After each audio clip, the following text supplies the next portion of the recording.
While I write this I am in the kitchen of the parsonage, Haworth. Tabby, the servant, is washing up the breakfast things, and Anne, my youngest sister, Maria was my eldest, is kneeling on a chair, looking at some cakes which Tabby has been baking for us. Emily is in the parlour, brushing the carpet. Papa and Branwell are gone to Keighley. Aunt is upstairs in her room, and I am by the table writing this in the kitchen. This account of her family was written by Charlotte Bronte when she was 13. In their chilly, isolated parsonage high on the Yorkshire moors, the Brunt square root children had to create their own amusements, so they were always writing and drawing. Many of the notebooks Charlotte filled as a child, in a handwriting so tiny as to be almost indecipherable, can be seen today in the Bronte Museum at Haworth Parsonage, where she lived. Through them and through her novels, which later made her famous, particularly Jane Eyre, you can share Charlotte's childhood experiences and enter her strange, imaginative world. Charlotte, a diminutive, wiry, self-possessed child with a peaky face and enormous eyes, was the third daughter in a family of 5 girls and a boy. She was 4 when her father, the Reverend Patrick Bronte, moved to the parish of Haworth. Mr. Bronte had started life as a barefoot Irish peasant boy, studied as he worked at handloom weaving, and had won his way to Cambridge University. He was an individualist, full of ambition for his one son, Branwell. He was interested in guns and firearms, and began every day by firing his pistols out of his bedroom window. Mrs. Bronte was ailing when they came to Haworth and, because she needed rest and quiet, the children were allowed to run and play freely on the rocky, heather-covered moors. They looked on the wild moorland as their home, as Emily, Charlotte's younger sister, showed unforgettably in Wuthering Heights. Aunt Branwell, Mrs. Bronte's elder sister, who came up from Cornwall to look after the children, stayed on when Mrs. Bronte died. She was a prim, orderly spinster who detested the cold, cheerless parsonage. Mr.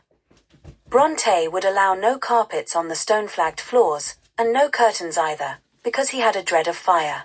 Mr. Bronte, concerned about the education of his children, decided to send his 2 eldest girls, Maria and Elizabeth, to the new clergy daughters' school at Cowan Bridge. They were to learn history, geography, the use of the globes, grammar, writing, arithmetic, needlework, and the nicer kinds of household work, such as the getting up of fine linen, ironing, etc. This school, to which Charlotte was sent at the age of 8½, is described with burning resentment as Lowood, in Jane Eyre. Charlotte drew from memory the picture of girls, cold, inadequately fed on burnt porridge and coarse bread, their hair cropped short on the orders of a sanctimonious clergyman.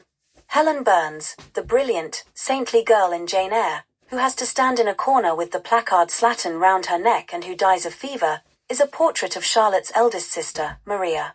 Both Maria and Elizabeth, weakened by the school's harsh regime, died after a fever epidemic at Cowan Bridge. The 4 surviving children stayed at Haworth, clinging ever more closely together. They had very few toys, but Branwell had a box of wooden soldiers, each with a different face. Charlotte named one after her hero, the Duke of Wellington. Branwell called another Bonaparte.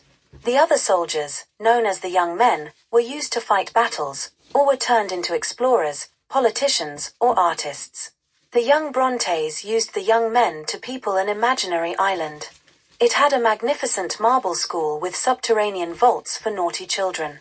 They read the Arabian Nights and imagined themselves as all-powerful jinns or spirits called Tally-I, Charlotte, Branny-I, Emmy, and Annie. They also planned a great city called Glass Town. Everything they read became part of their stories about it. Items from Blackwood's magazine and the newspapers, scraps of history and geography, tales of the wild moors told by their housekeeper Tabitha, all found their way into the children's life of fantasy. It was Branwell who first thought of starting a magazine of their own. Charlotte took up the idea with enthusiasm.